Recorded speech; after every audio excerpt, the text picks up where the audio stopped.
University of Delhi.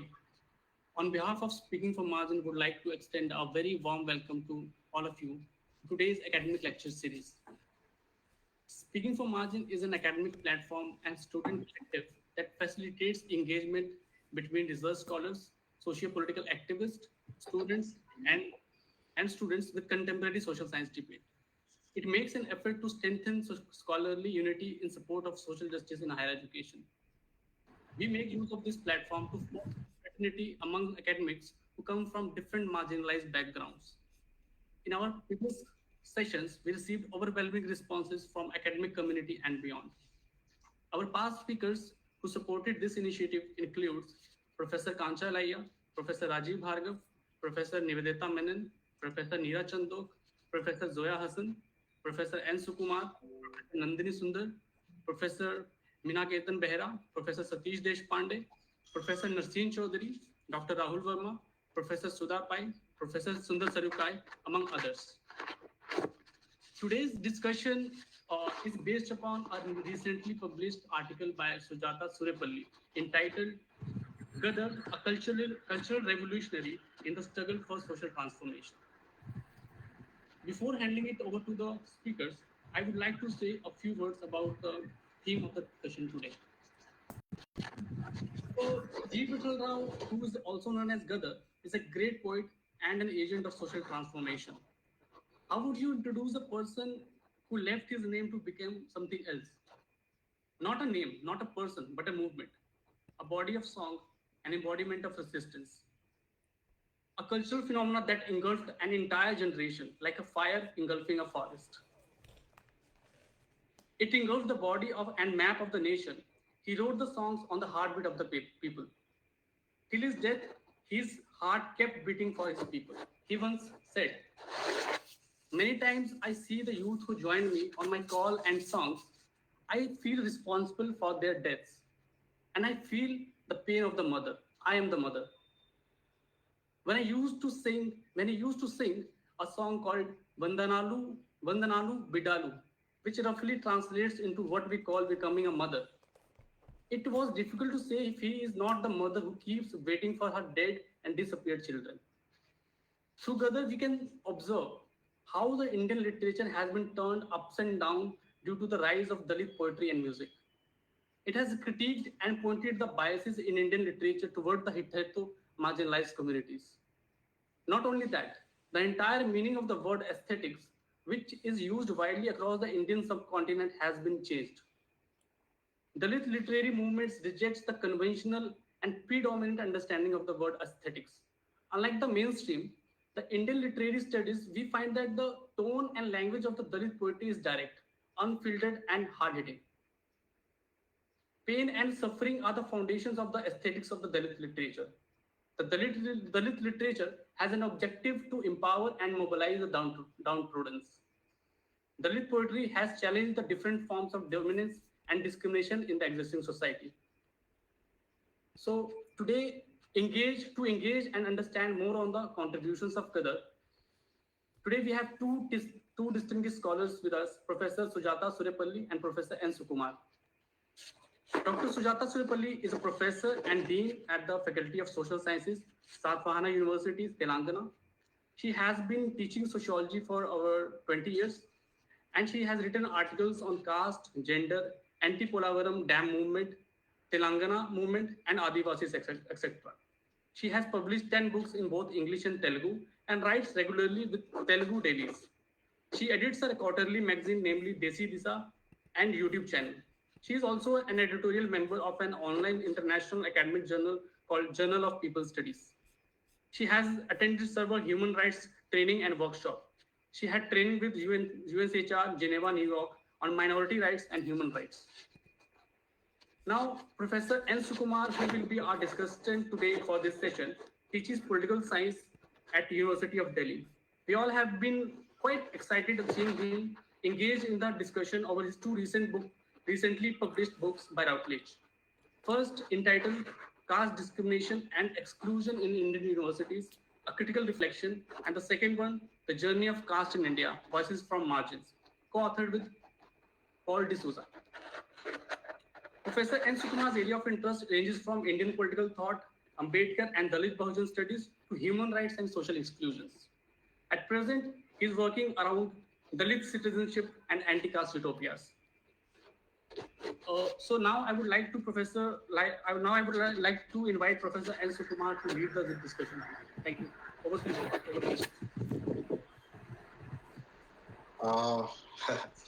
Thank you so much. The entire team. I don't want to name one, but the entire speaking, from margins.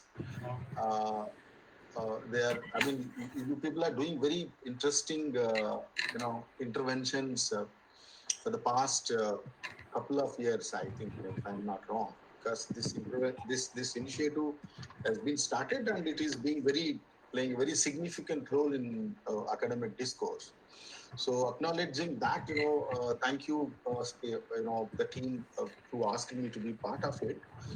And I also thank Sujatha, madam, that, we know each other, we know each other's work. And in fact, it is in fact, madam more, worked with Gaddar rather than, me, because, I was a student when in Hyderabad University who has been inspired and who were, in fact, behind my activism, behind my social activism.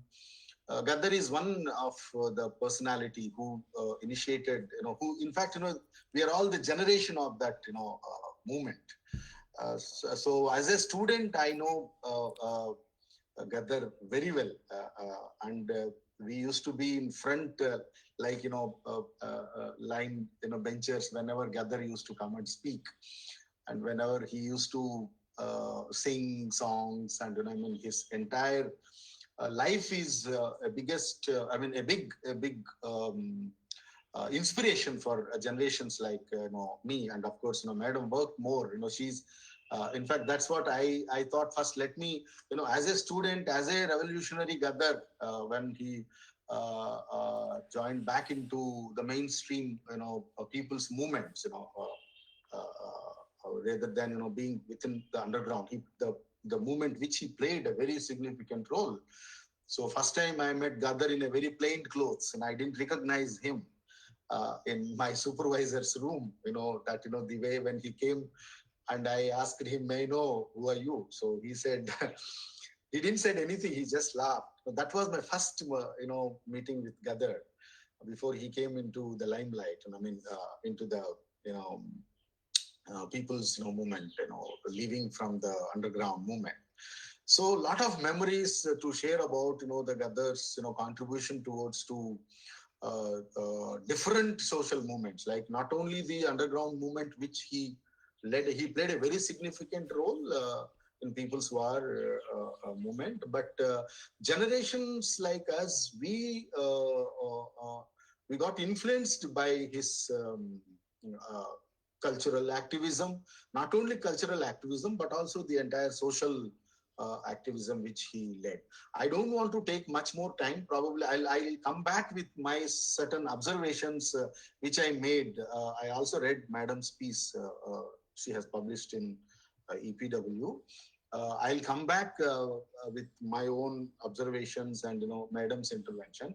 I want now Madam to speak first, and then we can have a kind of discussion. Madam, you can take over about maybe 20 minutes, 15 to 20 minutes, and then we can have a discussion, much more fruitful discussion. Over to you, Sujatha, Madam. Yeah. I'm just wondering why this video is not coming. Okay, your video is not coming. I'm trying in 2 laptops, but still it is not. Okay. What could be the reason? So can you sign out and sign in, or maybe you can, if you have mobile, you can join through mobile, I guess. That would be sufficient. Mobile is the best option on this, right? Yeah, you can join through mobile. That would be best option. So usually it's always a Zoom thing. But Google Meet is rare, very rare. Okay. So I'm trying. Yeah, sure. Please, you can go. And meanwhile, anyway, I'm trying. Yeah, yeah. So I'm really glad that speaking from margin, first of all, uh, I would thank whoever has named it. Speaking from margins, because I'm tired of this center and mainstream kind of debates and discussions. And whenever have to speak, of course, as a margins, I speak from margins as a marginalized communities only. But when the platform itself is named speaking from margins, is really, really apt for Gaddar, first of all, speaking from this platform. And I think it's a sort of academic platform, right? I don't know. So, academic platform, and I think in recent past, in my entire life, I have not seen so many memorial meets uh, which are conducted on Gaddar. And every day in my WhatsApp, from different kinds of groups and places across India, America, and you name the street, the Karmika Sangam, women's organizations, labor unions, and I mean, it's overwhelming. And perhaps every day we were like a Telangana movement, we used to rush to attend the meetings and as a speaker, as a co-activist or a Dalit, or to somebody to, talk about Gaddar. And those many things were conducted. Of course, some universities have also conducted about the um, uh, meeting. And here, uh, the thing which is motivated me from writing this piece is the discussions after Gaddar. It's very disturbing, and the entire whole set of people trying to spread venom and trying to dismiss his activism, trying to, discuss his, failures. Of course, everybody has a failure. Entire movement which people are claiming now has a big failure if we can really dig into. So that was one thing which motivated me to write this. And second thing is, as mainstream and center, it is always for me as a dominant discourse which actually defines the entire, whether it's a movement, whether it's activism, whether it's writing, whether it's a research, anything. So the mainstream actually disowned and dismissed few groups, not all, because it is very and inevitable and very special thing that everybody has to speak about Gaddar, because without him, there's no Telangana movement for me, whether one agree or not. Without him, there's no left movement. And hello, can you hear me? Yes, ma'am. You're audible. Yes. Go ahead, Sujatha. Yeah. Yes, ma'am. I'm just trying to out the mobile identify this thing now. So that is one thing. So what the contribution we are talking about by this we are losing your voice, madam, in between. Somehow there is some network issue, I guess. But if you can manage your voice properly, that would be really good. Actually, I need 2 minutes. If I'm just trying to log in from mobile, it's possible. Okay, please do that. Please do that. No issues. We will all wait. No issues. Please. Yeah, we will wait. Please log in through mobile. Yes, yeah. We'll wait. We'll wait. Yes. Wait.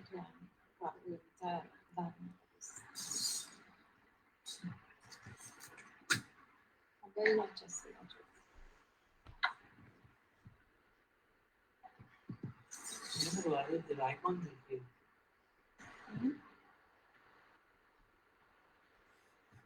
Gmail open me.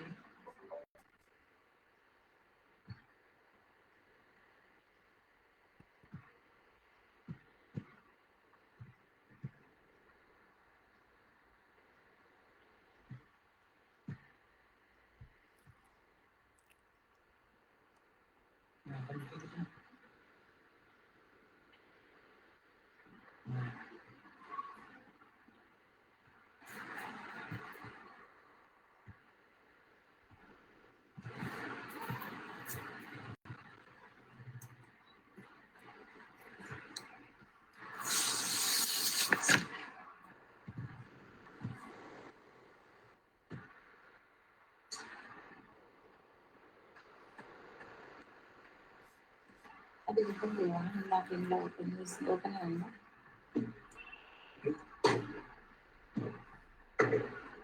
ఇది article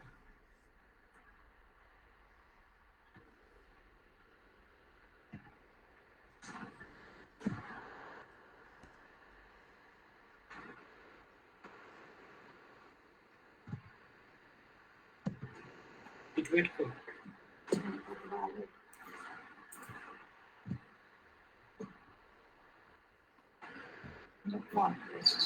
చాయ్ తీసుకో పైకి కంటే రెండు చేతులు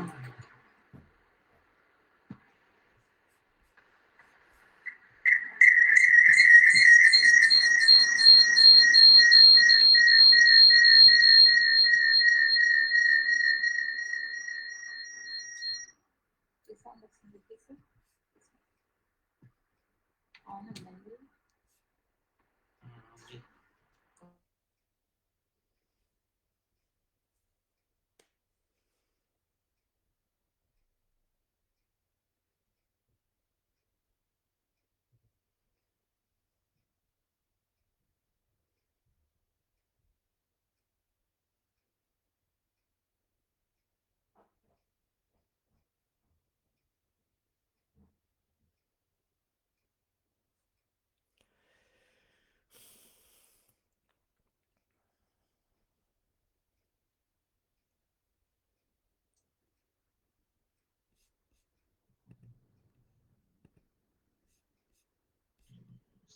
Yes, now we got you. Wow. Too much of I'm so sorry. Go ahead, madam. Now Actually, my laptop is on, my other phone is on. yeah, please go ahead. Yeah. Yes. So, the first thing is that people like Gaddar, Satyamurthy, and several other singers who have contributed, I'm not willing to say even contributed, who gave their lives to the moment. And because I've never seen them saying that I'm on a holiday, I'm with a family, I'm with somewhere, I'm in a festival kind of a thing. So I always projected something as a failures in the moment, or a failures, or a ditched the moment, if I may say so, or derailed from the expectations. And that was very disappointing, because from my student days, from Osmania University research days, from 2000 onwards, I am with Gaddar. So I grew up in the moments seeing him and several others, of course. And 2009 is the proper time where I worked with him properly, and think every other day we were there. And when they started Telangana Praja Front, which is a revolutionary outfit kind of a thing, I was given in charge of Karimnagar, where I'm working, where our university is there. I had a huge meeting with him, and we organized people, but due to severe police pressure and intelligence rallying around, I came out, but I still continued to be with him.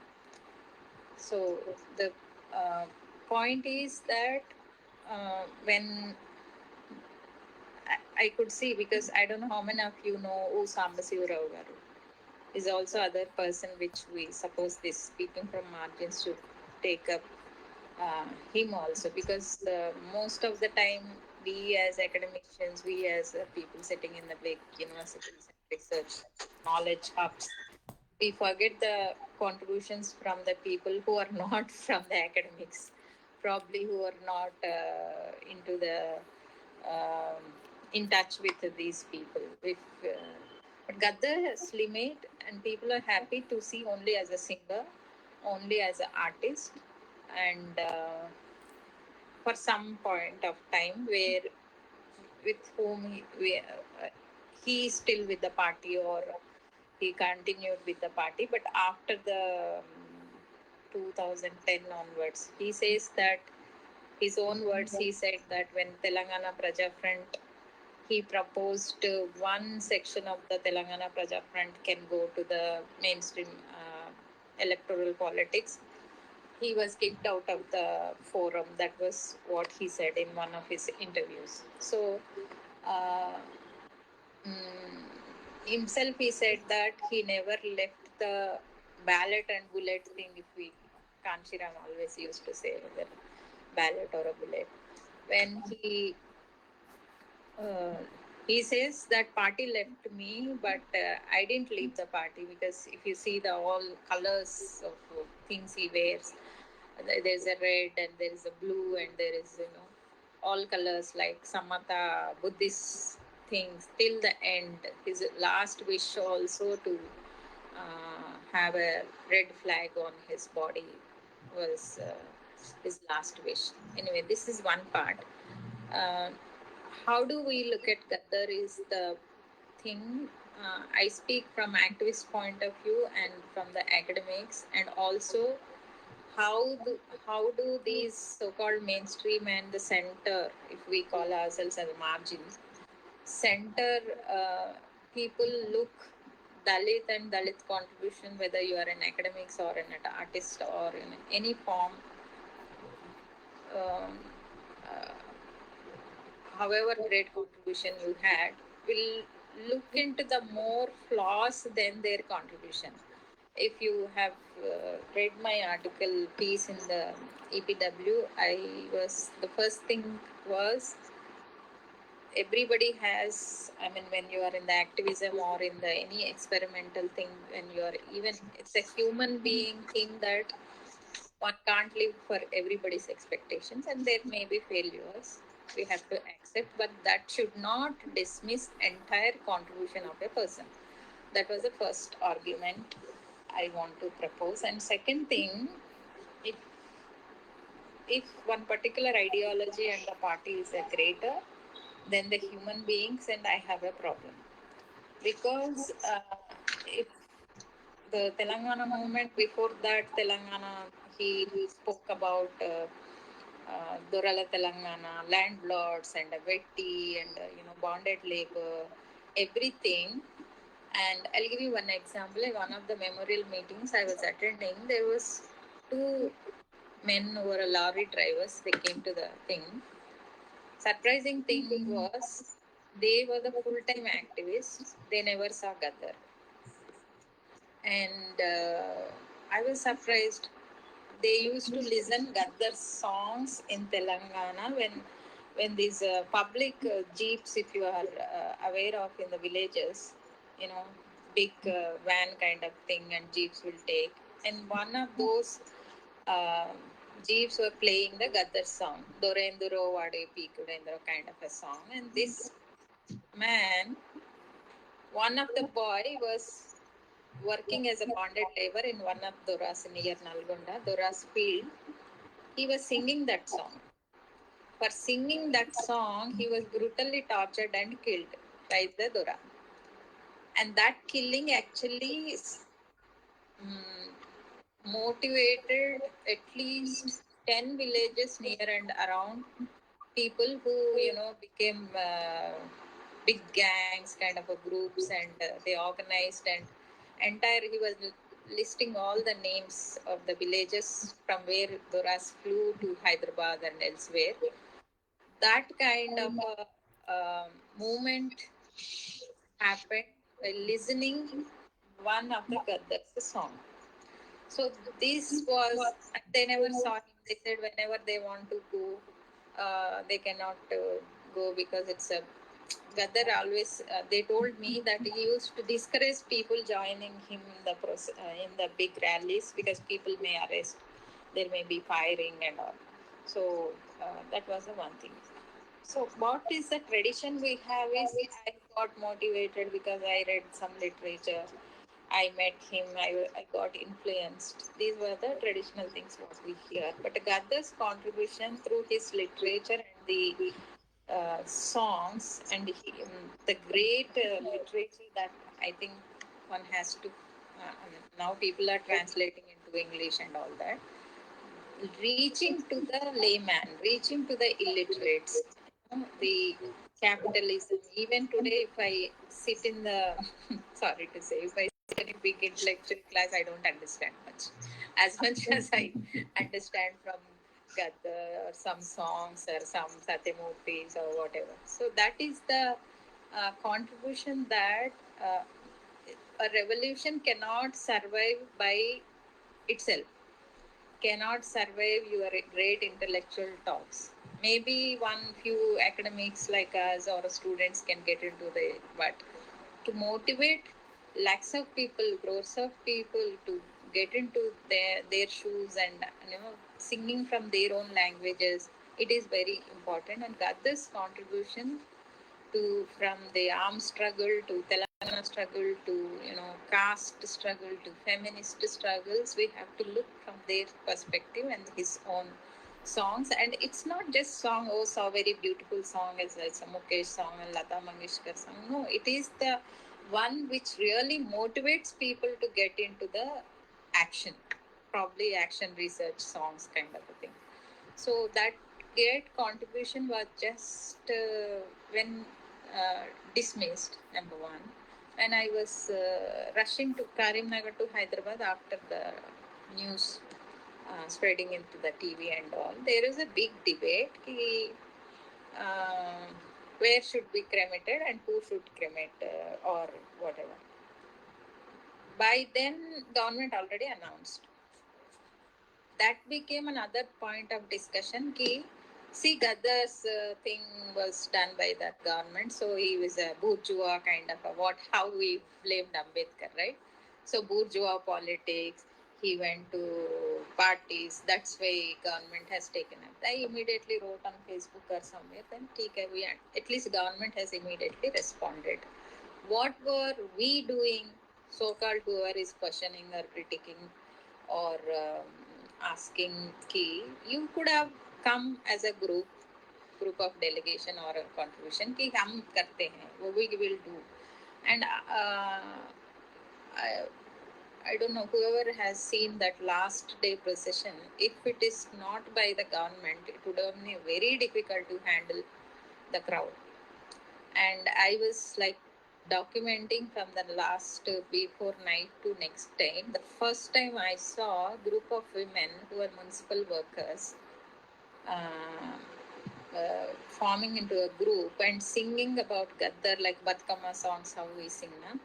And that was my day of, it's a lifetime memory kind of a thing. How beautifully they were singing, how Gaddar went to them, and whenever they are protesting and whenever they are asking for their rights. Women, illiterate women, marginalized women, they're reaching in that heavy rush to the place where he was cremated in the, and I never saw, honestly.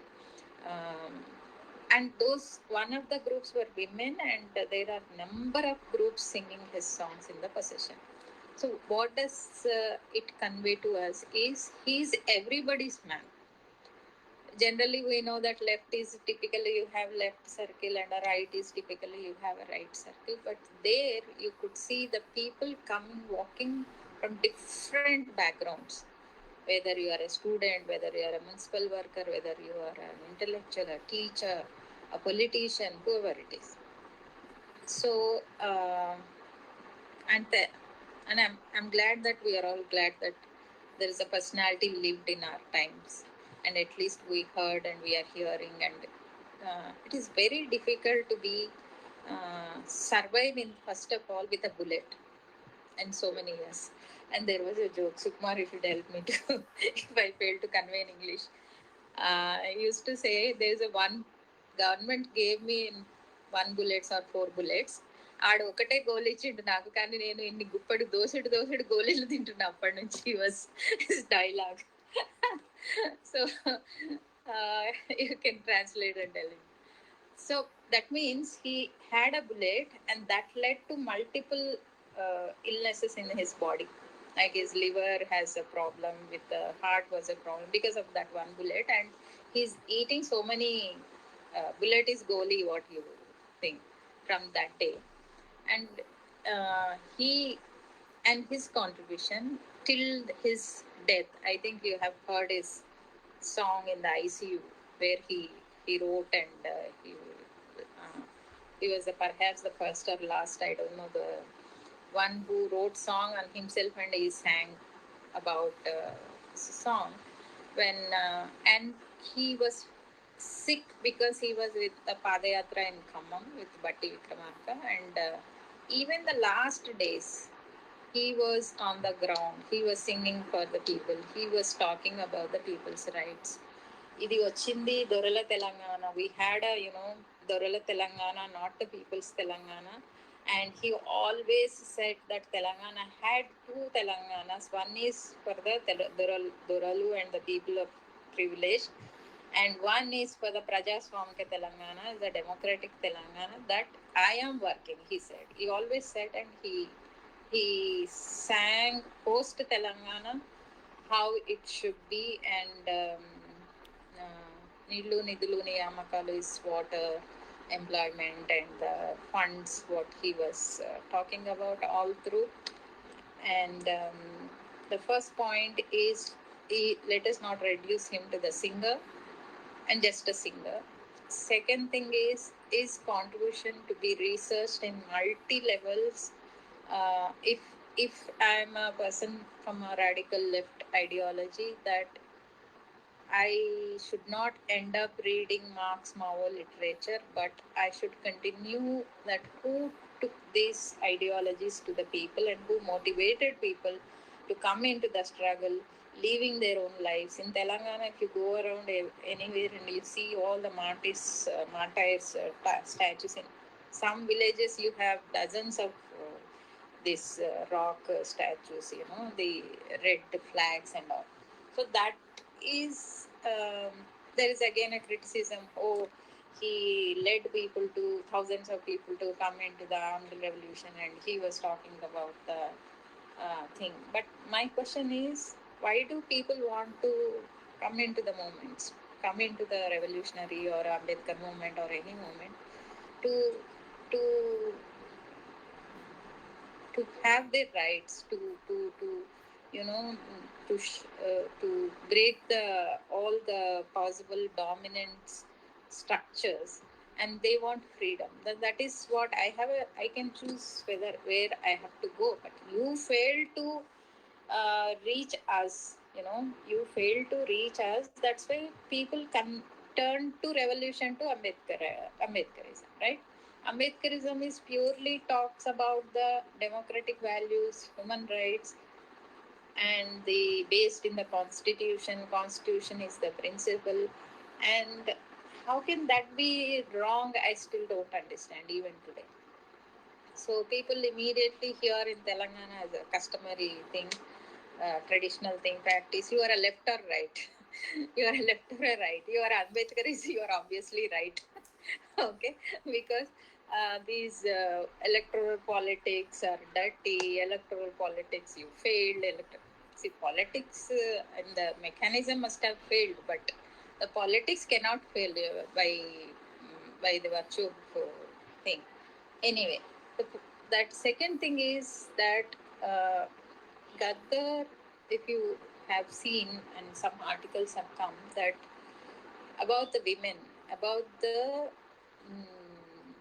marginalized women, about the Dalit women, about the women who is working on the field. Lachu Amma song, if you have read it, and how beautifully he narrates that the women in the villages. I mean, when the last day when women are singing, I myself, who was traveling with Gaddar for last 20 years, I was wondering that I missed a lot of, lot many things about Gaddar. Being on the ground, being with him. Because nobody knows that how many areas he have reached and how many people he have touched.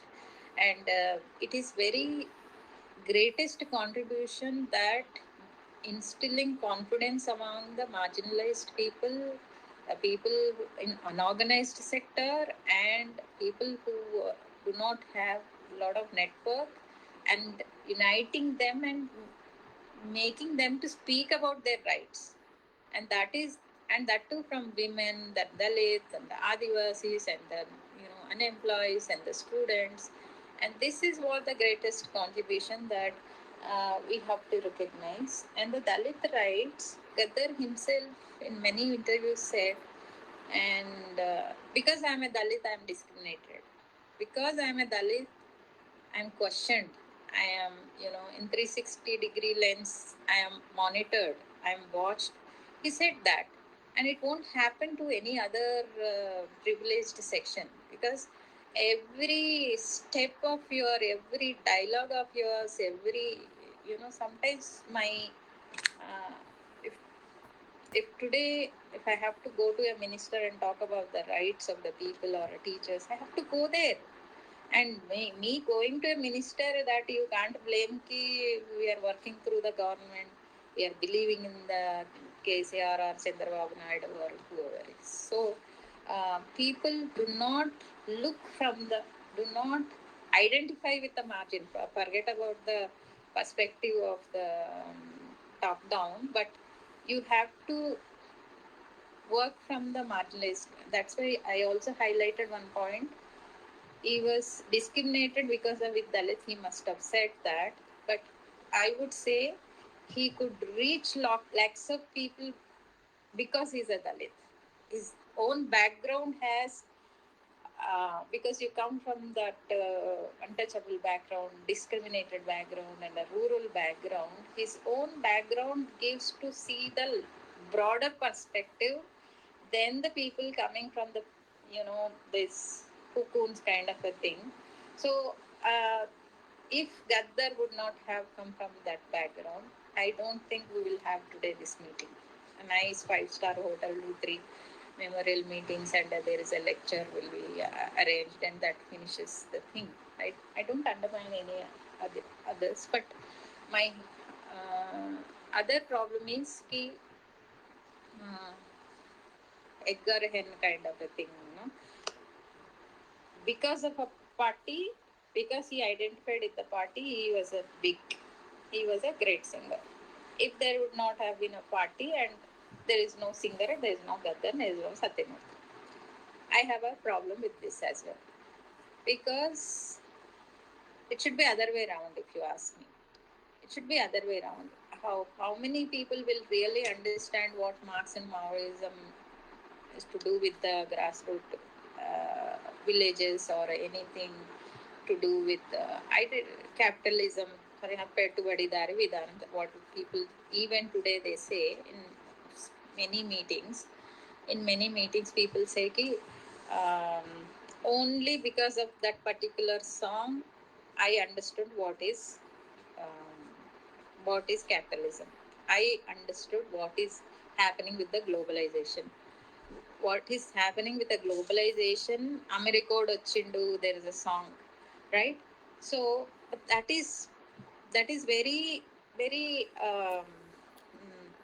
it's possible only because he understood, he knows the language, he knows the pulse, perhaps he lived with them, he traveled with them, he, it's otherwise that literature is not possible without the knowing the pulse of the people. And you should know from the people's side, and you also should know from the other side what is this great volumes and methodology is saying, ideology is saying, and you think both side and you develop your own thing and your own the dancing style, whatever. Otherwise, why would he be killed, right? he was killed. They only say in many meetings, they started. Sorry, Sukumar, I forgot the group name. Taking the dead bodies, no? People encounters dead bodies. So Amaravirla, some group. So he started, and he was one of the meetings. He literally went and slept on the fire thing. Until you get the dead body, encounter dead body, I'm not moving from here. And that time was the really police department and the state was really worried that we should get rid of this fellow first. Otherwise, he was mobilizing thousands of people towards the people who were killed in the encounters, for the dead bodies, right? And that time there was an attack on him and the bullet, and even that lawyer who helped, and they have to give for a good treatment and all that stuff. That is a different thing. And Gaddar's the greatest thing is, in spite of his criticism, party disowning him, everything, he never left the ground. He was always with the people. He was writing and singing, and he is till the last breath. And that is the greatest contribution. And when we are speaking from the margins, the dominant discourse obviously will not recognize Gaddar's contribution towards this ideology or the Telangana movement or the left movement or the armed struggle movement, because he was not there till the end in the party, number one, or because he comes from the Dalit background, second thing, number two, or because he was just a singer.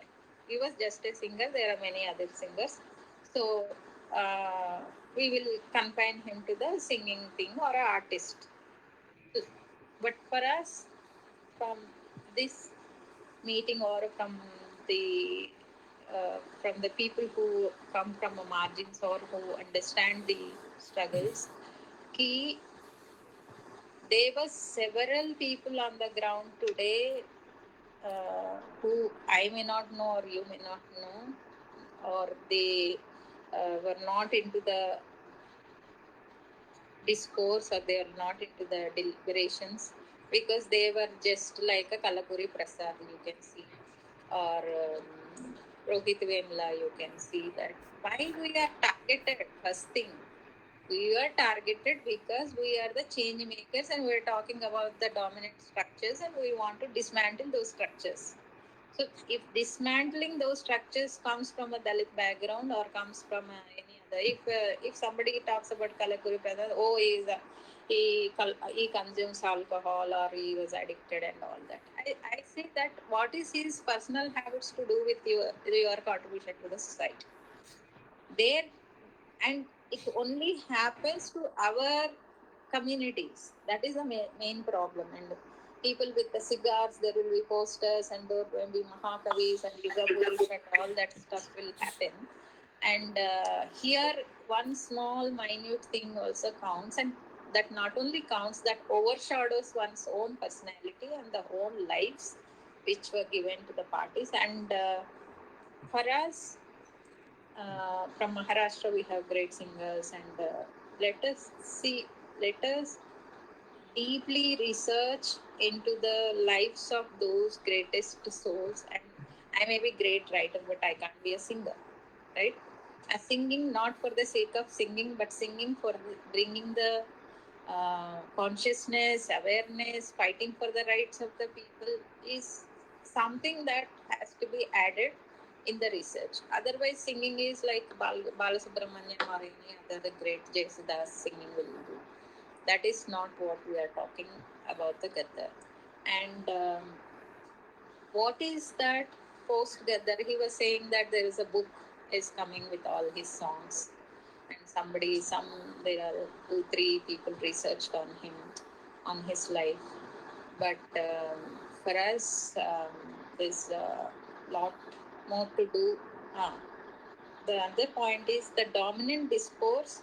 If I say we have to mainstream Gaddar's activism, then the always mainstream appropriates all the people's knowledge, all the people's thing. There is a fear of, for me, there's always a fear. You define what to do, you decide, you only decide, like Savarna feminism and the Dalit feminism, what we are talking. Because you define and you decide and you mainstream it and you you centralize it, and that will be the final. So then again we have to start from the scratch. Ki, no, this feminism is different, our background is different, and all that stuff. So we have to, as the name you have, speaking from the margins, we have to start researching from the margins. We have to contribute from the other perspective. Let us not just buy the arguments which are really limiting our personalities, our contributions, our efforts. I always think if Gaddar has a multi-crores rupees or whatever, why would he wear all gongali and all that stuff and still go to the last minute, even 75 plus? He was in the Khammam doing Padayatra for trials. That's where he got a heart attack.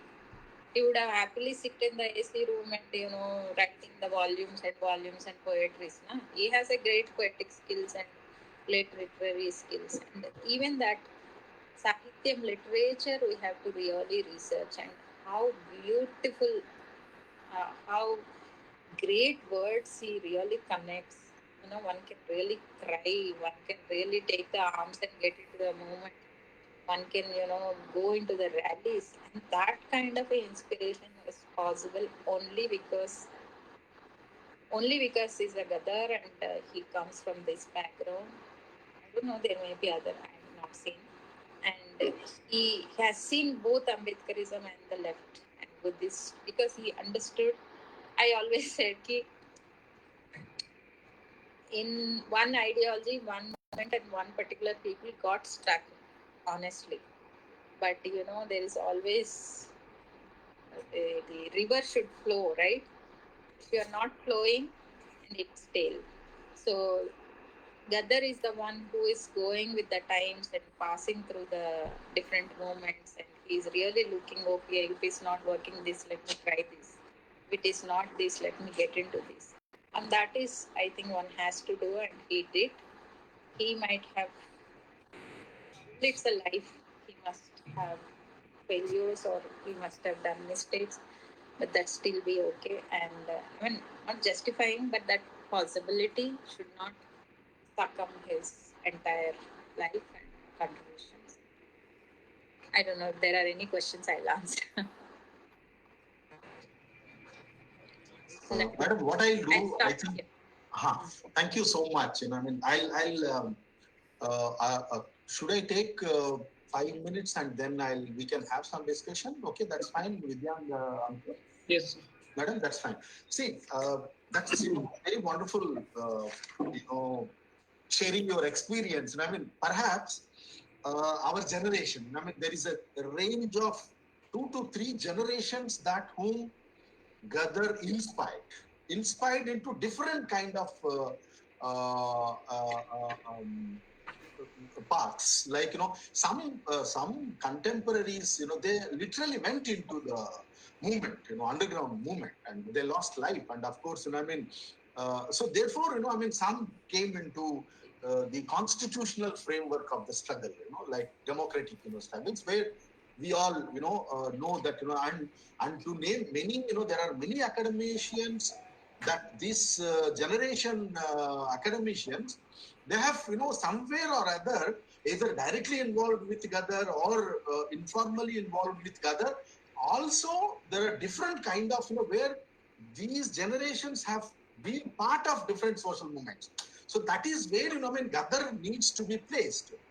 One song which, madam, I still, as a MA student, still have you can see my, these goosebumps, on my hand, that, Dalita Pululamma.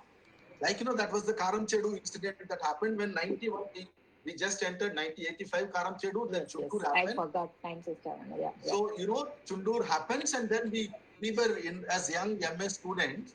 That song, Dalita Pululamma, it created a sense of, what we are, what we are supposed to do when this, Karam Chedu, Virula Meda, Karakuli Tiregabadi, Poratam Chesin, Dalita Pululam. It's like, from, such kind of, see, like what Sujatha Madam said, 100 lectures on globalization or anything rights, weights, discourse, which we have in the classroom is equal to one song that Gaddar composes.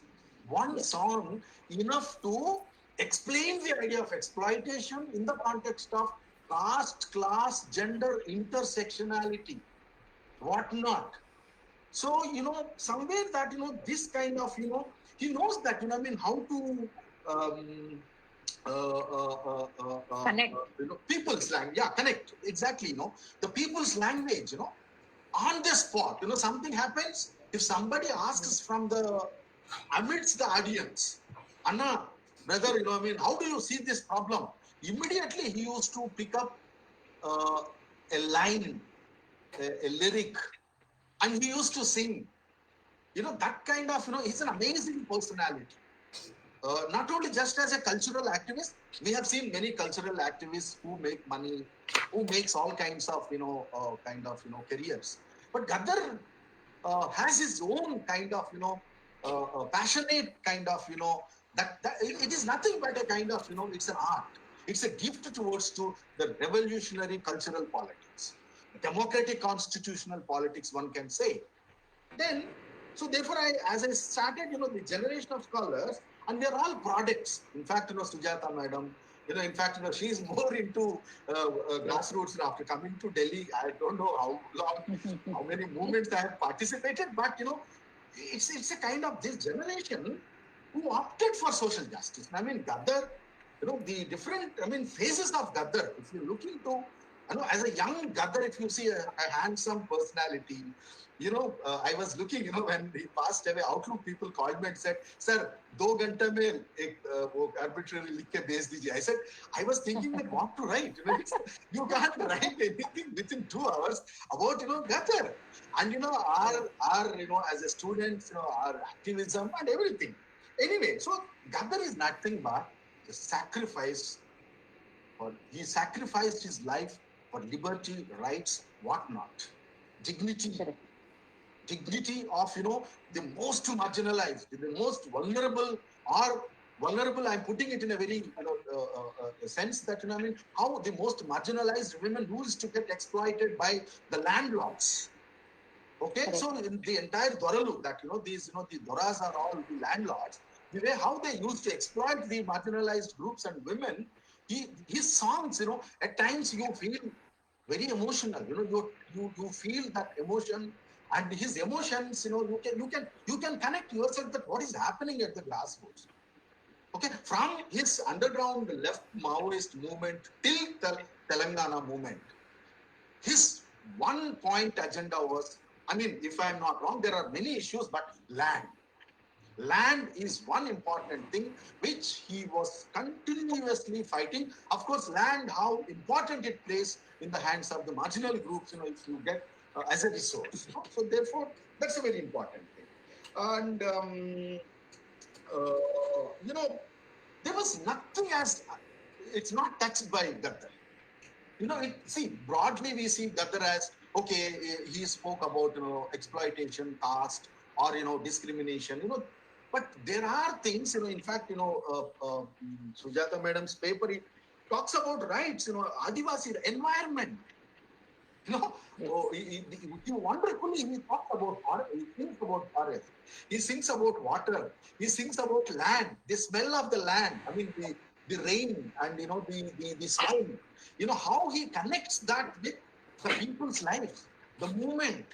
That is where, his greatest connecting nature, people, and people's struggle, and then rights, and please, madam. With one goal, that the end note is that they should form into a group and jump into the activity. Sorry. Action. With the everything ends with the motto that the person who is listening to his songs will come into the action. Exactly.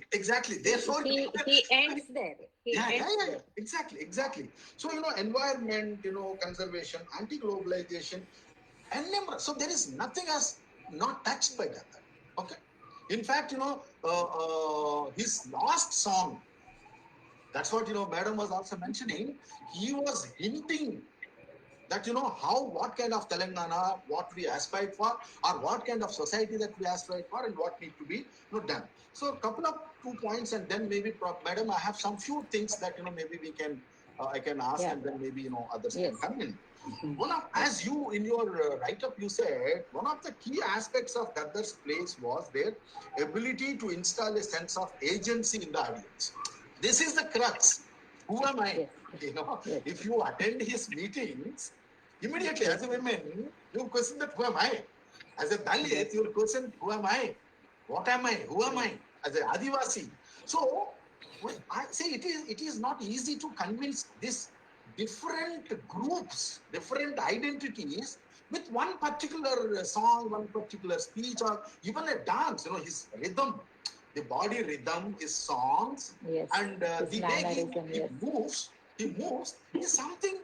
You try to get up, and you also want to dance with him. You also want to sing with him. So this kind of multiple identity coming together. And framing all these identities in one particular song is a wonderful thing. See, Madam, critics will be there. There will be critics on every. See, we after all, we are all individuals. We are all human beings. There would be positive aspect, negative aspect. There will be many things. Why should we go to negative aspects? This contribution towards to Samajika Telangana. So therefore, that is where I would come at the end. The last thing. Like the worst humiliation that Gaddar faced, but still he want state to play a major role. Though he fought against state, but he want to be with state. There is nothing wrong. Ultimately, when Ambedkar said that parliamentary democracy is the only system where the justice can be developed, guaranteed, whether it happens or not, he opted the constitution as his last resort. From a gun, a person who embraced gun, within the party came out, and then he said that we need to fight through constitution, through ballot, and also he started a party. And this Telangana, friend, all these things was a kind of experiment. We also have a lot of political philosophers.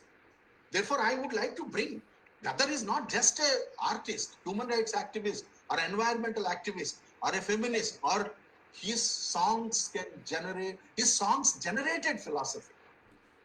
He was not just an activist, or just, we can say, he was a social scientist, I can say this. His songs can be philosophized. Therefore, we cannot just ignore Gaddar, and Gaddar need to be studied so deeply, so that we need to unearth the philosophical concerns that Gaddar has contributed through his songs, through his different kind of activism. Lastly, Madam, so therefore this is what I don't want to stretch, because talking about Gaddar in our generations, we can go on. So, but three things, Madam, I would like to ask you.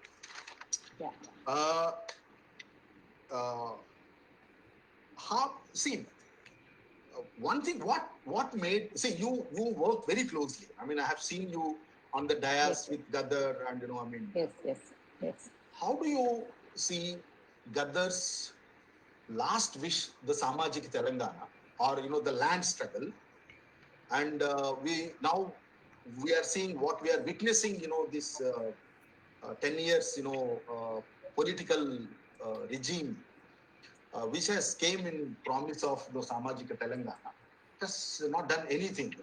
So Gaddar might have felt very disappointed, very, he might have shared with you many things, on the dais he shared, but also maybe, when people traveled, you might have, came to know about, certain things. So could you please throw some light on that? This is my first thing. Should I ask another couple of things so that you can? Yes. Yes. That is number one. Number two, Gaddar, ultimately said Buddhism and Ambedkarism are the two solutions to all the problems that where the society is facing. So he therefore his though there were again criticisms when he went to that Sankara Adi Sankara, there was that mutt has been opened and he went and he sang songs, all these things. There was some few people criticized. Okay, I mean that is his it could be a choice or personal choice, which I don't have any problem. But how do you see that? I mean, why did he place Buddhism and Ambedkarism, or even you say the Constitution or constitutionalism, are the solutions to whatever the problems are? Number three, lastly, see, our generations got influenced by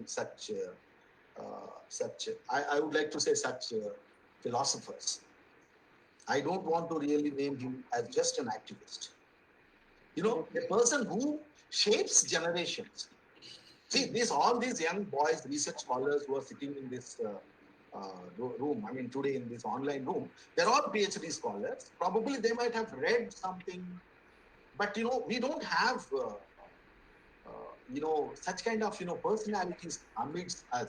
I mean, in the sense, such committed, such kind of, So what message that if Gaddar would have been, or through Gaddar, that you would like to give to these scholars? That is third one. And last thing, though it is not anything personal, but it is political. Gaddar's not. See, if Gaddar would have been alive in contemporary electoral politics of Telangana, what would have been his message to people? Four things. Thank you. Yeah, that Samajika Telangana, what he wished, and the songs he wrote, Podistunna Poddu Meeda Nadustunna Ganama and all that things, is really he had a vision for Telangana, that is Samajika Telangana, Prajaswamika Telangana, that all the people should enjoy the fruits of Telangana, the 60-70 years of struggle for Telangana. And he said that Telangana, only Dorala Telangana is come. He always said that. Last 10 years he was speaking in every forum, it is not the democratic Telangana what we visioned was. And when one of the anchor, he was asking that, I think Kaleshwaram, the biggest project in the world or India, they were claiming, it brought water into the Telangana, the jewel of Telangana kind of a thing. He said, the Kaleshwaram must have brought water to the landlord who has 200 acres and 20 acres, but it took away my 22 guntas for the project, right? So that is what he himself said. Suppose this Raitu Bandhu scheme. Raitu Bandhu scheme has erased every column in the passbooks, like Inam land and the Sarfeka's land or a temple land, and there is only one column that is the owner. That means that it has dismissed Dunne Vadike Bhumi kind of a slogan is not there now. The entire demand is vanished away. So he was very clear. He was educating people that this is not our Telangana and we have to fight for the Telangana. And so the first question is yours, that he was still writing and going to the people and explaining how he was explaining that during the armed struggle and those left revolutionary politics to the people. He was explaining how this Dorala Telangana is come and ruling us, right? So he's even the last visit to Khammam Padayatra also, he was doing the same thing. The first question of yours is Samajika Telangana has not come, and he was trying to reform he was keen to look into all other options. from where this is possible. Can we do from this side or this side, uniting the Ambedkarites forces and all that stuff? That's one thing. Second thing is why Buddhism and constitutional thing, right? Your second question. No, Ambedkarism, Okay. Buddhism, and Constitution. These are the three things which he, at the end, he completely advocated. I recently, Karimnagar garu has organized a memorial meeting in Hyderabad where me and Kanchailaya, others were invited. Even B. Narsingh Rao was there. And that time, Ailaya was strongly proposing that Gaddar has his own ideology, right? Which is actually nobody is talking.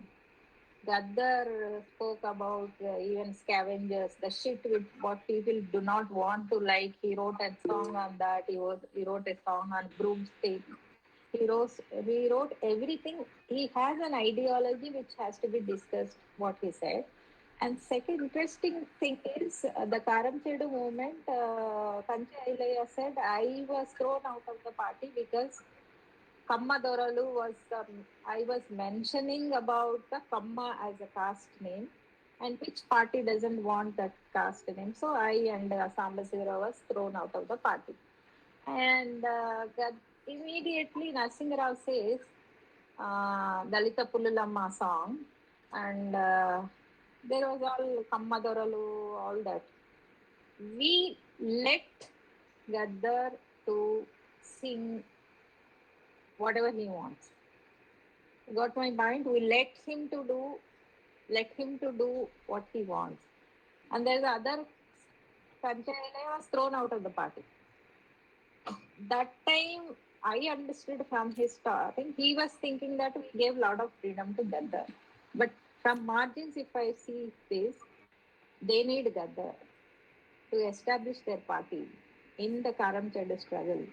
Otherwise, it was not simply possible to gather those many people in one party. Even today, it is a record, on record, and Warangal meeting, people were saying 97, I think, or 95.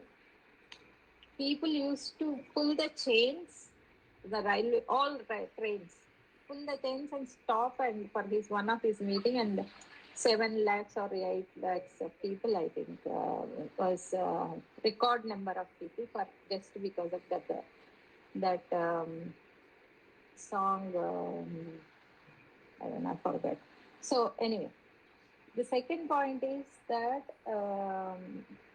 the Gaddar has always used the Dalit, always targeted the Adivasi population, marginalized population, even being in the party,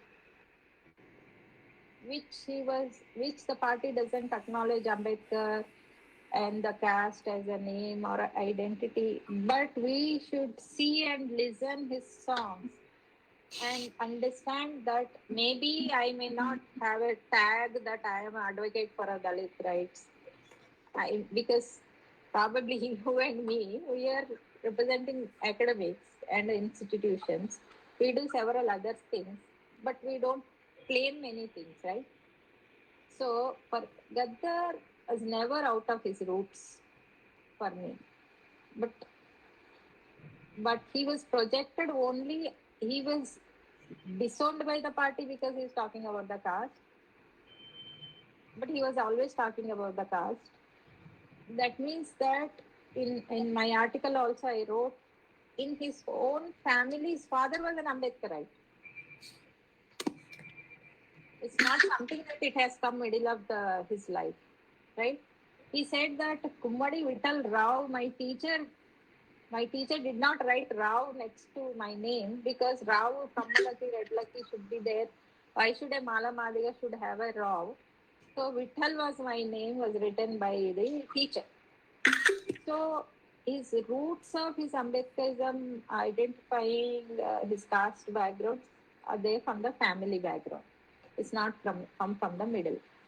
And probably when these 90s, post-90s, when feminism is coming up and liberal politics are coming up and people have different, openly witnessing several other changes.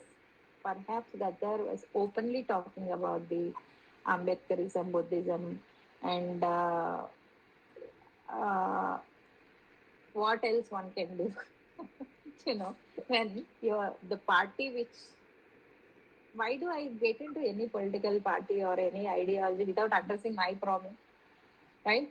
So when I talk, even Maharaj Veeranna, the, he also very neglected personality. The first, when I was in US, people told me what is the contribution of the radical politics towards the caste annihilation. When I was digging the Telangana history, he was the first person who brought caste into the Telangana movement. Telangana వస్తే మాకేమొస్తుంది. I mean, what we get if Telangana comes. What a Chakali will get, a Mangali will get. He wrote songs, several other songs.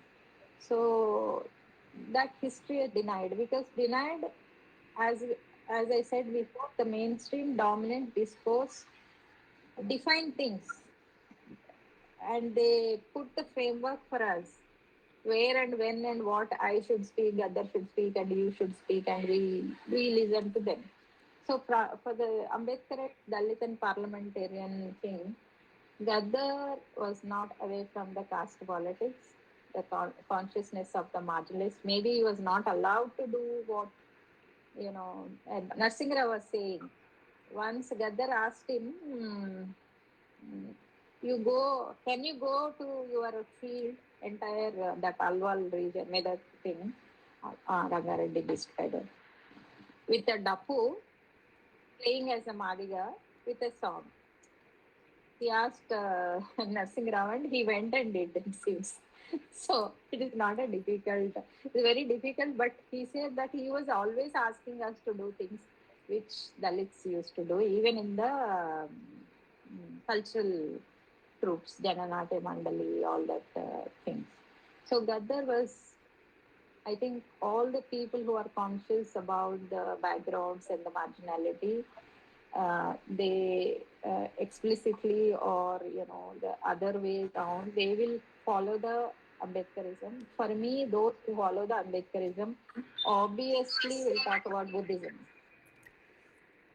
The roots are not different from Ambedkarism and Buddhism, right? If I praise Ambedkar, I'll go to Nagpur.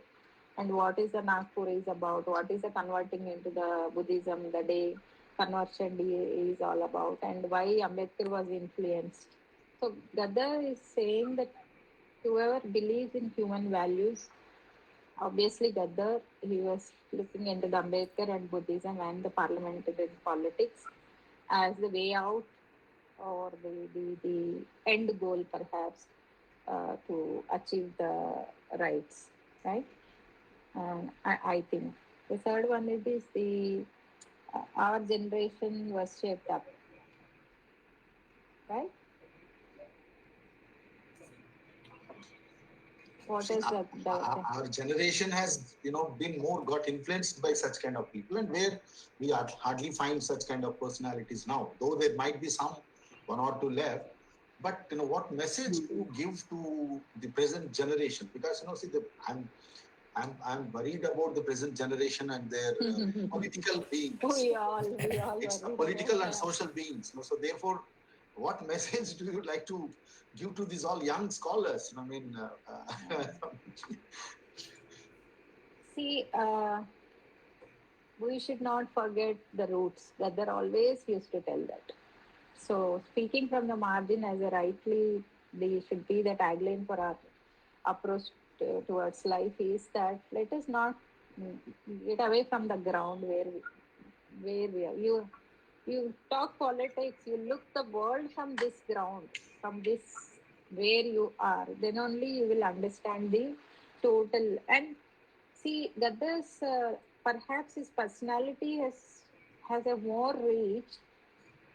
Even a left one likes him, a right one likes him, a politician likes him, because Revanth Reddy was fighting when government is not responding. That day was happening on the assembly. Revanth Reddy came forward that no, his body should be kept in the LB stadium.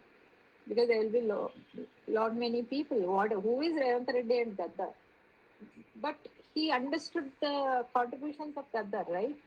But can we imagine that generally Gaddar maintained that kind of a network, you know, negotiating, like even today I see extreme left or extreme right, extreme Ambedkarites or extreme anti politics. These extremes have Gaddar never followed. He criticized. Criticism is different, right? Criticism is different and networks are different. And maybe I think all struggle forms are towards people perhaps only talk about capitalism or global politics, may not talk about caste politics. Let them fight their own battle. We are somewhere into that. So let us, somebody only talks about women's politics, let them fight. Let them tell women. And we, a lesson from Gaddar, and we have to, as scholars and as people looking forward for the liberation and dignity, self-respect, that we have to be open-minded and we have to see the networking, because unless you unite all the forces, this caste struggle, what Ambedkar had said, wherever you see, you only see the caste as a ghost standing, right? So people from the left, radical or any politics, the first thing what Gaddar last 10, 20 years he was saying, annihilation of caste. First, let give respect to the women. Let women come into the forefront. He always wanted women, even in the artistic, cultural groups or everywhere. So, but unfortunately, as you said, today there are lot more diversions, so many pushing, pulling factors for our youth, and unable to decide and where to go and what to do. But definitely, fair politics always have a fair ground. As you narrowed down your struggles, and you will definitely narrow down your philosophy also. So let us have, I criticize, you criticize, and everybody criticizes, but that criticism should not get into the personal lives, targeting personal lives, and some criticisms, I don't even understand what people are talking about nonsense. Right? See, Gaddar also said that I went to Adi Shankaracharya or something, right? And he was criticizing that we have many revolutionary poets who wrote songs for the films, romantic songs, love songs, and all that bullshit we have seen. So, but anyway, after 70 years, what would you expect? Even Vangapandu, I was like, last minute he joined the party. अरे 70-80 years को उसको अपना choice तो देना चाहिए, है ना? कम से कम at that age, people should. All 70 years, let us count, and 70 plus, ठीक है, जाने दो. So probably, perhaps he wants to have something else. Yeah. The possible message is never leave the ground, never leave your Ambedkar politics for the egalitarian society, whatever shape, form it may comes to you. And the Ambedkar to Gaddar, I learned one thing is the code of conduct, the clean personal life is very important. So, I mean, the personality influences people. Not only your philosophy, but your own personal life should have some dignity, some kind of, the message that should give. So that I think all of us should follow and keep it in mind until you retire from the life, not from the job, till you the last day of our life. Let us be in some form of the other struggle, activism, I would say, and the way, whatever way possible. And that is the message I think I understood from that. And of course, that is also our way of life. And now, I mean, even if somebody asks me to sit at one place, and it is like sitting in the jail for me. I can't. It's not possible for me. Even many, one important thing. I used to be with left people and the revolutionary politics, and they all like me. I go and I was instrumental in the SCZ land struggle, Polavaram struggle, and all that struggle. There was no single police case. Post Telangana, when me and O Samsivra, and we are only working on the caste atrocities and the caste. I mean, every corner there is a police case.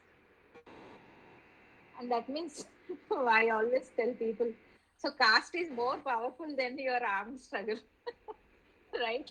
So, and yeah, that whenever people are threatened, and when people in the sense the other side of the people are threatened, then it shows that your work, and you have always have to, whether you're a teacher, writer, fighter at home, we have to be on the ground with the politics. Yes. Yeah. Yeah, Ankur, I think from both of our side is done. Okay. So what about the next thing which we Thank you so much, both of you, for your thought-provoking discussion and enriching our understanding about the Gaddar's contribution in the how he has mobilized the marginalized communities, and the tools that he has employed to mobilize the communities is very much different than the traditional of the conventional tools that we employ, like the poetry and the music. Like, they are very different than academic understanding. As the ma'am rightly said, he do not sing just for the singing. He's singing to mobilize, to create consciousness among the downtrodden. So yes, I mean, it was a really thought-provoking discussion.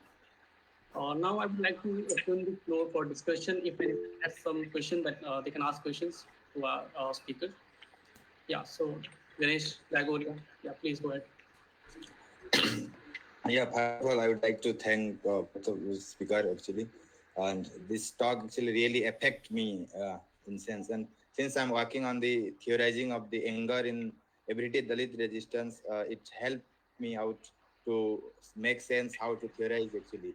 That's really helpful, and your article also really helped me to make a sense, because I was also still struggling to make sense.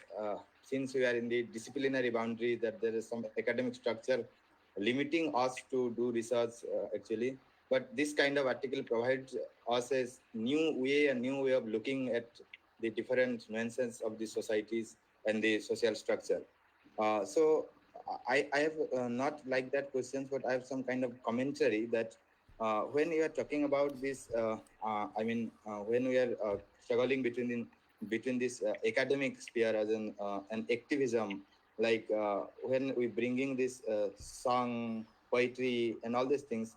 Even regretfully, I can say like this, some scholars like Gopal Guru, who actually very skeptical, who also saying in his article the Dalit Bahujans are less capacious to produce theory. He says this is very kind of surprising things, that they are only relies on the song, poetry. Therefore, the inegalitarian actually exist in the society.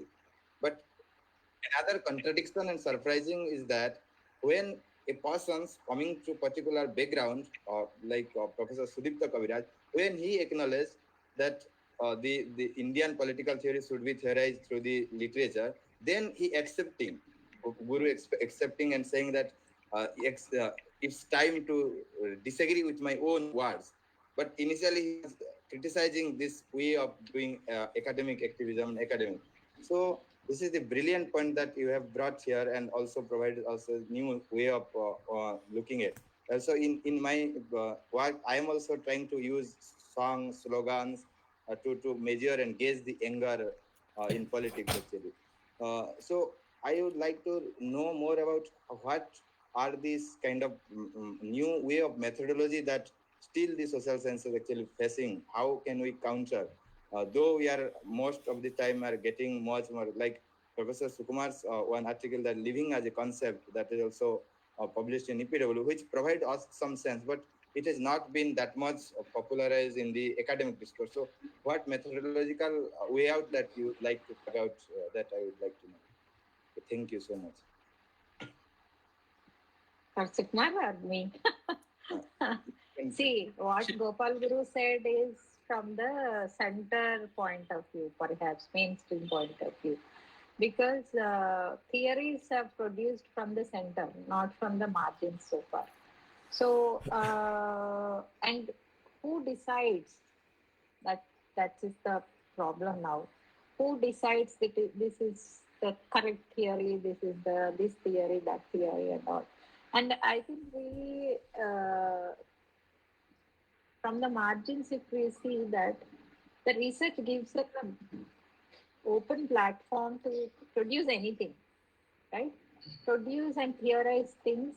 But only thing is, again, that should come back to center, that it should fit into somewhere, what we produce and what we theorize. But we have to start from somewhere. If you see the literature review, literature students, they produce a thesis from the literature, existing literature, right? And some from, not really from the ground, what generally social sciences do. But what Gaddar is not only the people from the literature can do the research from the Gaddar's literature, and political science can do research from his politics on the ground, how he influenced from the ground. Me, like a sociology, how he, social transformation happens with this, what is his approach, and how he, how he understood the ideology, what he did, how it's rooting in the ground, how ground people are reacting, and why they are reacting, and what is that method Gaddar used. So these things have to be researched. I think we have to come with, ready-made answers we don't have unless we start producing it. I think Sukumar has more experience than me in this. So he will give you. No, very quick response. See, look, it is not that, we should not dismiss the experiences as also a theory. Okay. One cannot look theory from the vantage point of left liberal or the established dominant, within quotes, discourse of theoretical consensus. See, there are, why can't empirical experiences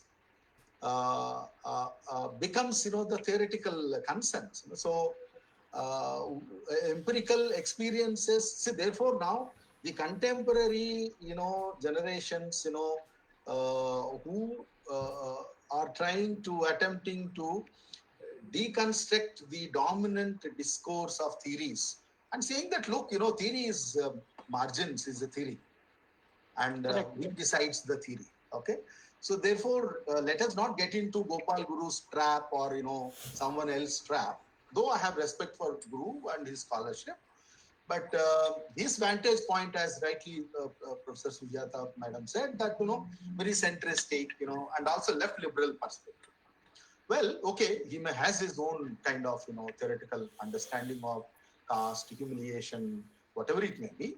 But caste and humiliation and other things also need to be understood from the vantage point of Gaddar, from the vantage point of Usa, and from the vantage point of Veeranna, from the vantage point of many other people who are working on that. Are worked on. Already involved in that and also working on that. So let many theories comes in. Therefore, that's what, Madam, I have written a small piece, Embodied Memories, a Journey with Ambedkar. Right. It is, it's a theoretical, it's basically, methodological, piece, that how our life becomes a method. Our lives become a method. How we deconstruct the dominant discourse of life, what defined by a person who didn't experience humiliation or marginality and all these things. So let us deconstruct that and let us construct our own theories. So there is a huge huge, academic, future is there for, margins constructing the theory, in fact. Correct. Thank you. Mukesh Thakur, you can ask the question. Am I audible, Anku? Yes, you're audible. Please go ahead. Okay. When we look at the Dalit movement in a holistic manner, then we find that the focus of the movement is identity, dignity, self-respect, but not so much on the focus on economic equality, which is a source of dignified life itself. Then, ma'am, do you think that focus should be shifted towards economic revolution? And thank you. You are saying that the focus should be economics and liberation, Dalit movement? Yes, sir. Yes, sir. Should Dalit movement shifted towards economic liberation or economic equality? It reminds me something that a forum called me for speak about Dalits. I said, okay, I speak about Dalits and lands. Then that forum said, oh, lands is a left subject. Why do you speak about land? I said, because Dalits don't need a land. So you have already separated what is the area should be studied by the left, what is the Dalits should study, always atrocities, always thing. See, the point is when I am asking a land, when there is atrocity based on a land, when Rohit Vemula asking for a right, unfortunately the economic lens doesn't throw light on that question. My struggle for life itself is there is a poverty. Why there is a poverty? Why there is a poverty? Why I am pushed in the margins of the village, in a Velivada, outside village? There's a whole bloody economics in it. So the problem is that, again, my question is limited to my atrocity. When I talk about anything, my oppression as a woman, it reduced to either feminism or it reduced to as a woman, but it will never be why this woman is fighting for the equal wage. Being a woman, why should I get less wage? That never comes into economics, right? This woman is fighting, that's all. But what I am asking, so what you are saying that liberty, dignity and self-respect, I'll give you a right living example, Telangana movement based on self-respect, self-rule and self-respect, right? What is that self-rule, self-respect? Our land and our rights and we are the rulers, right? But the self-respect, when a Dalit is asking the self-respect, where this respect you place it? This respect is where me as a Dalit, give me as a whatever rights you are enjoying, let me also enjoy the rights, my own rights, right? So this is a genuine, I think, general question comes from, again, sorry to say, the central mainstream discourse that the Dalit struggle and atrocities are very much linked to the, not just one angle, perhaps men versus women, poor versus rich kind of a thing, but it comes from the multiple, angle, and there is definitely a Dalit struggle directly linked to the economic oppression that one has to probably, Sukumar would say, if I put a title of economic oppression kind of a thing, it becomes a Dalit focusing on economics, right? If I'm denied my right to land, it becomes a Dalit kind of research. Please, Sukumar, you continue.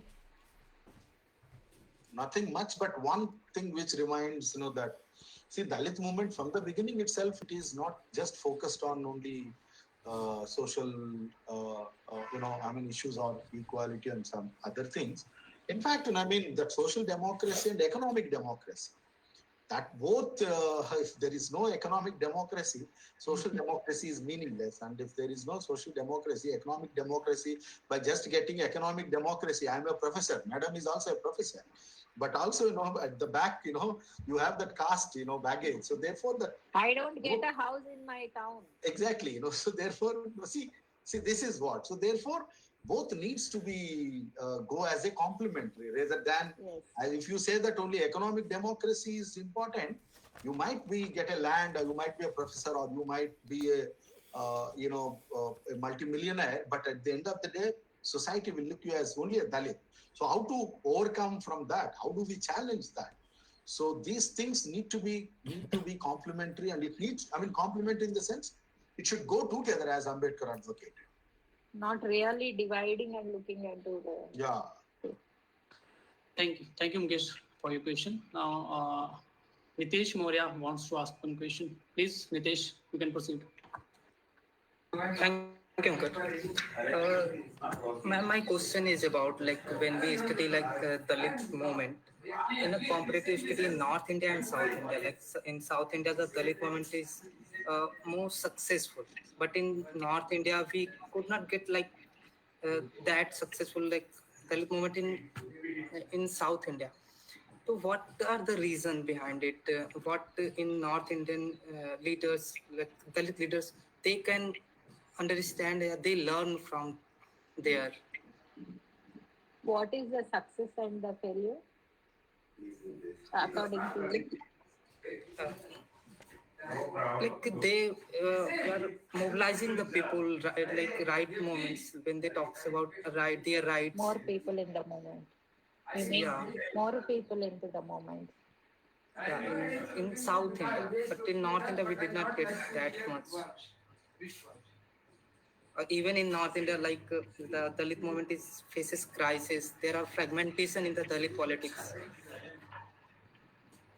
One of the Kanshiram's contemporary, once he met me in Delhi, he asked me one question कि अम्बेडकर पैदा हुआ महाराष्ट्र से और बहुत सारे लोग south India से पैदा हुआ, फूले is come from there and Periyar is come from south, but the Kanshiram won in the heart of Ayodhya.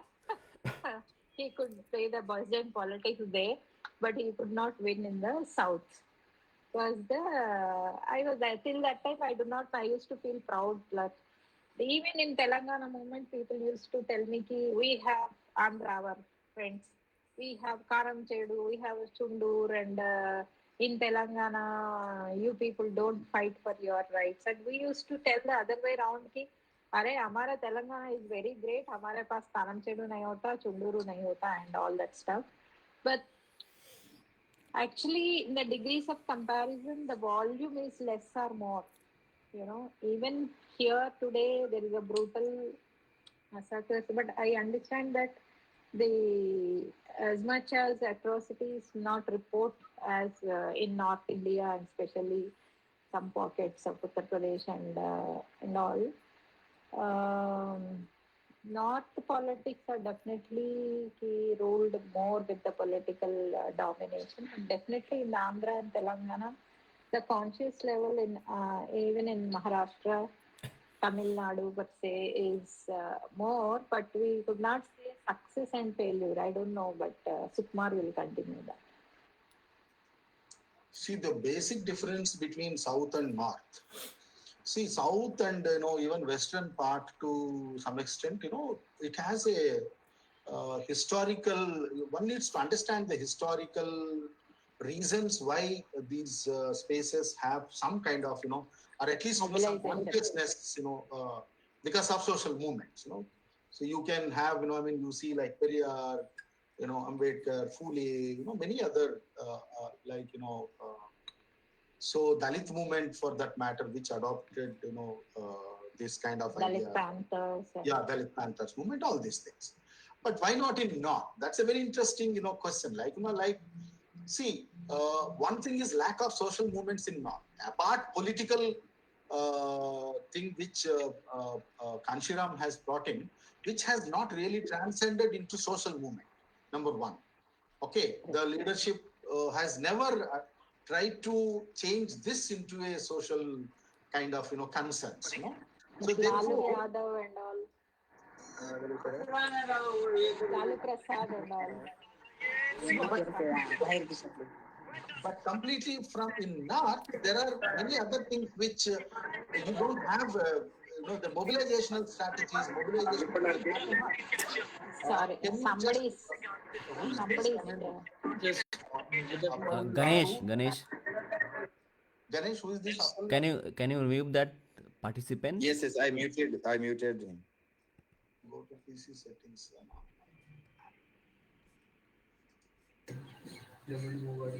Okay. Yes, sir. Sorry. So in North, you doesn't have that kind of movement. So therefore, people are not so well. One thing is also the poverty, the backwardness, and also more religious beliefs within marginal groups. So you have people who really guard the RSS BJP agenda, even still. If you go to though political consciousness has been emerged, but if you go to parts like Bihar, UP, Rajasthan, Madhya Pradesh, partly you don't find that kind of constitutional consciousness or a kind of social consciousness. Now slowly things are like, for example, though there is the Christophe Jaffelet calls whether it is second democratic upsurge or the silent revolution, but it confined to political, not social. Social is very important to make much more progress. I mean, much more understanding. But that doesn't mean South is also very has its own great kind of thing. We do have issues. We do have problems within South also. But in comparison, yes, you are right, North. But the only thing is that we need to educate.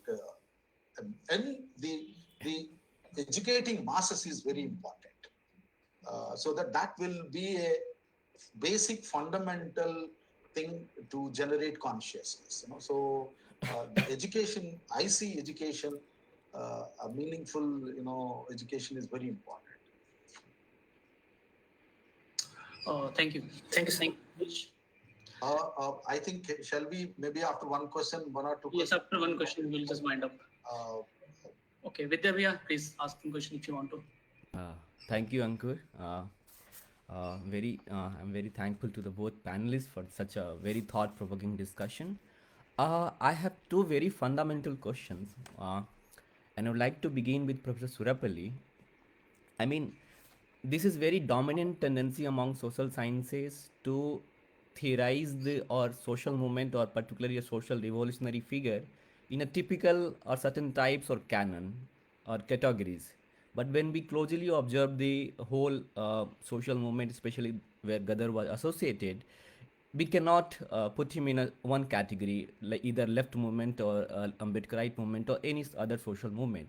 So, being a student of sociology, and you taught sociology since such a long time, how do you see this, especially ones who wanted to work on the social movement and a particular figure associated with them? So, what sort of methodology he or she can employ to look at the, especially if someone is interested to study this social movement associated with Gaddar? I mean, what kind of, like, suppose a sort of memory ethnography, like someone who lived with Gaddar and who going to work on that probably can employ the memory ethnography sort of. And second question, I'm both panel can answer it. So this is I think a very common psychological fear among the first generation Dalit Bahujan researcher when it comes to academic activism to write certain things very frontly, very blatantly in academic domain. So there's a very deep psychological fear among researchers from the especially Dalit Bahujan community. So how do you? I mean, what would you suggest those researchers, especially to overcome those fear and write what they believe, what they wanted to do, what I mean their principle for social justice, because a very deep psychological fear they have. For Thank you. what? for what maybe you will be fired from the department, your thesis will not be passed by the committee, or anything, any action can be taken by the Yeah. yeah. I don't know. When I did Dalit women empowerment, I did not find any literature on Dalit women in those days. So I was struggling and filing some interviews but if you there is a genuine fear that people do not encourage to work on Dalits and atrocities. But of late, there will be, a lot of discouragement from the guides and the supervisors. Uh, but those are the problems, those are the realities we live in and we experience. Uh, but definitely, if you most of the students scholars come to us, can I do on some government programs, schemes, so that I'll be getting job? But if you link your research to the job, I'm not sure. Perhaps uh, you have to politically, you know, put your titles and do a lot of stuff. And theoretically, like these are organic intellectuals like Gaddar, and organically how they are weaving things between people and literature and ideology and the methodology. I think we have to, connect and come out with something. Who knows that the new experiments will pave the way for margins to experiment more. So Sukumar has already, laid a stone. How we can really look from, I think Professor Ratnam is also working from those. His own research from JNU is on Dalit movements. He went through the Gaddar and he did a lot of work with them. One thing is that you have your freedom, but definitely that you have to fit into the current research. If you choose a really difficult supervisor or a thing, I'm not saying. But nowadays I see more or less whether they like or not, they are agreeing somewhat. What do you say, Sukumar? See, see, the politics of presence is important. One sentence: politics of presence. Politics of silence is dangerous. It will haunt you. Number one. Number two, how one can overcome from this fear psychosis? If we are not ideologically strong. Correct. If we are not ideologically strong, therefore we will succumb to the pressure if we are not ideologically strong. If we are ideologically strong, see, after all, what we are fearing? Are we fearing for jobs? If that is the case, where are jobs? Even in general, there is no jobs. So therefore, No jobs. we need to fight back. If we are confidently speaking today, we are all once upon a time were an activist. In fact, let me share, when my own supervisor was head of the department in the department, we mobilized people and we conducted dharna in front of that. Okay, what I'm saying is that, look, this activism also gives you confidence, courage, and conviction. That is where I can see. See, employment, all these things are very temporal benefits, See, if you are committed, there is a way. There is a will, there is a way, and one can. It could be utopian, it could be, because we are already on the other side, and also the way that how peer group pressure comes in. अरे उनको नौकरी मिल रहा है, हमको कुछ नहीं मिल रहा है, तो फिर क्या करना? Okay, it's not that. Constitutionally, they have to know. There are many ways to survive in this, but not to compromise what we believe in. If we are that, certainly I think, we can overcome. So ideological commitment is very important. Right. I think Ishita is there. I think we need to ask Ishita to quickly ask. Ishita, you can ask the question. Yeah, please go ahead. Yes, good evening, Sujatha ma'am and Sukumar sir, and also the fellow scholars. First of all, my sincere gratitude for the incredible and insightful lecture on Gaddar and his remarkable role in Telangana movement. It was really an enlightening lecture.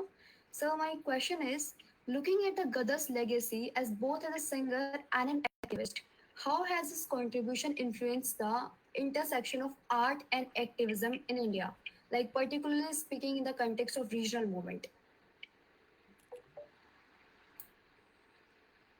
you mean his influence? How to connect the art and the movement? Can you briefly again? Can you please come up?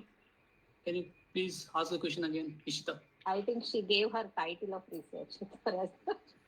Sure. Can you My please question is, looking at the Gaddar's legacy as both a singer and an activist, how has his contribution influenced the intersection of art and activism in India, like speaking particularly in the context of regional movements? See, for me, regional movement come later in his life. Okay, he not started his career with the regional movement. Okay, he started with art for Oggu Katha, Burra Katha. There are several other forms he tried, and the basis is people's rights was a central to his literature. People, who are those people? Marginalized people, definitely. And the entry of Gaddar into the revolutionary politics gave him a basis to understand the world economic oppression and the politics. Then the regional movement came very strongly. Then he took it up. He even took the feminism and feminist politics very strongly. And then the art is the medium what he has chosen. Art and literature and the singing to the ideology he believed in, the politics he believed in, and perhaps he do not probably write it for Padma Shris and all that noble award winning songs, but he wants people to come into activism and fight for their own rights. Right, his contribution is for me is making when there's a lot of criticism is coming, he led people to come jump into the revolutionary, die into the revolutionary, led them into the forest. Kind of a criticism was there. But I used to answer, why can't we look into somebody who is projected as a poor, margin, Dalit, oppressed, bonded labor in Dora's field, Dorala Gadilo kind of a thing. He was giving them the life that I can fight, he was really making people humans with his knowledge. So I see many people dying without even knowing what is happening to them, right? He is putting real life into the lives of the several, dead bodies, kind of a jiva chawal, what we call. He was what is making people live like human beings, live like their fullest potentiality, to know what is happening. So that is the thing I understood. Instead of he led the people in the revolutionary politics, here this politics, that politics. See, once I am aware of myself, it is my choice where to go. So as a bullet or a ballot is my choice. Or singing or not singing is also, my level of capacity, or writing or not writing, my capacity. So regional movement is definitely helped. Gaddar's contribution helped the revolutionary politics, regional movements, feminist politics. Even today, all through his life, he spoke about marginalized. For me, that is nothing but Ambedkarism that he followed through. So I see that you can't really separate this and that from the others. Art is a different thing, but it should see that the way he dealt with politics. Yeah. Ishita, actually, see, look, we need to 14 states. When see the two different phases of Gaddar, his music, his art, and movement. We need to, if we divide his underground movement, which connected the entire red corridor, it doesn't confine to one particular region. Okay, so as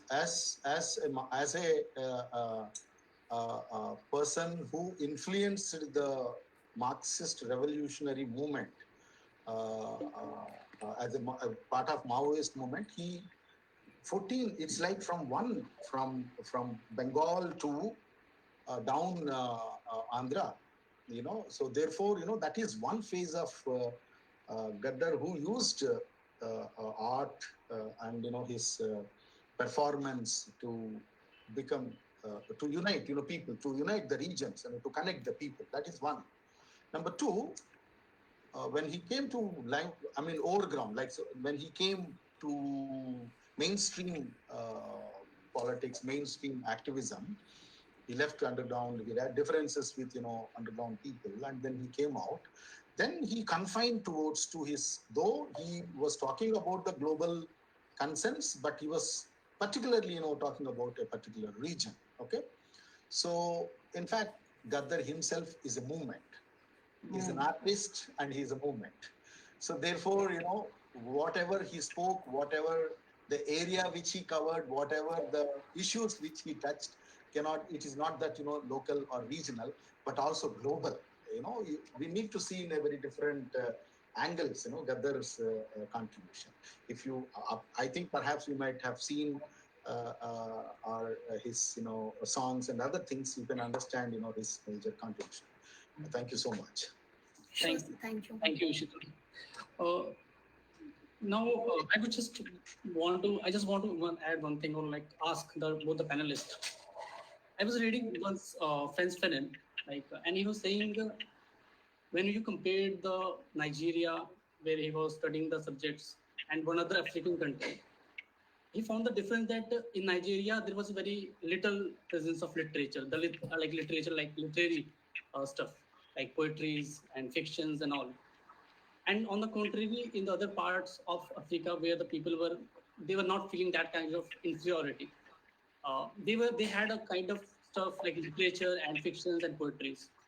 So my question is, can we contextualize that thing in the Indian context also, where we can say those communities which are rich in literature and poetries, fictions and all, they are more easily to get mobilized. And those communities which do not have these kind of resources and capital, I would say, would lag behind in to some extent. So I just want to have the comments of both the panelists. Thank you. And please go ahead. See, if that is coming from the margins, definitely yes. And actually, recently I went to Punjab University, Pakistan. There in the Lahore, there is a whole celebration of arts and folk arts and literature and songs, and it's like a hub, It also the academic environment, what is really focusing, it really matters sometimes. So the moment you say if perhaps I always tell people if Sukumar or Sujatha or Gaddar, not Dalits, we don't know where we would be placed. And the moment you say the Gaddar, the Dalit poet, then people say it has a different thing. But I see both the sides. It's a difference because we are celebrating his Dalitality, his Dalit background, because see, I, as a woman and the Dalit as a woman and most marginalized, I really, because I'm already in the oppressed and the downstairs, I don't know how to play the dominant politics because I never experienced the dominance. Even in my dictionary, there is no dominance in the thing. So the same, I would say that in a way we are not polluted to play politics with our experiences, because we are fair. That's why we are easy to play politics with the poor people because they don't play politics. So it's Nigeria and these are the countries which really has felt the domination, they also struggle like us. But in India, we have, in our own country, we have Africa, we have America, we have Nigeria, and all kind of countries we have, all kind of people we have. And definitely, yes, if there are good examples and good things to take it, definitely, why not? Okay, thank you, ma'am. Thank you. Yeah. Look, black literature, critical race theory, become, it's very important when it comes to literature in African, countries, black literature. There is a lot of, because, there is an apartheid, there is a movement, and that has created a lot of, consciousness, and it played a very crucial role. Literature played a very crucial role. Right. It doesn't mean that, here, so therefore, if you see 2 decades, for the past 2 decades, you have a rich range of biographies in India, Dalit biographies, all these things. It's not that, there is a lack of literature or literary works. You see there are many theses, many works that are being now emerging. Okay. So therefore the agency is emerging. Right. So what does it reflect? It reflects that if we margins speak today is that, it's that agency which we are trying to reclaim. And, let me tell, that's where, our friend Nilesh Maurya, I think Nitish Maurya, he asked that, why South and North? In South, you have researchers who picked up and studies, that how one of my friends in Hyderabad University, one of my batchmates, he studied, Dalits in literature, poetry, music, drama, like that. So a PhD thesis, 200 other than mainstream Dalit poets or authors or whatever. 200.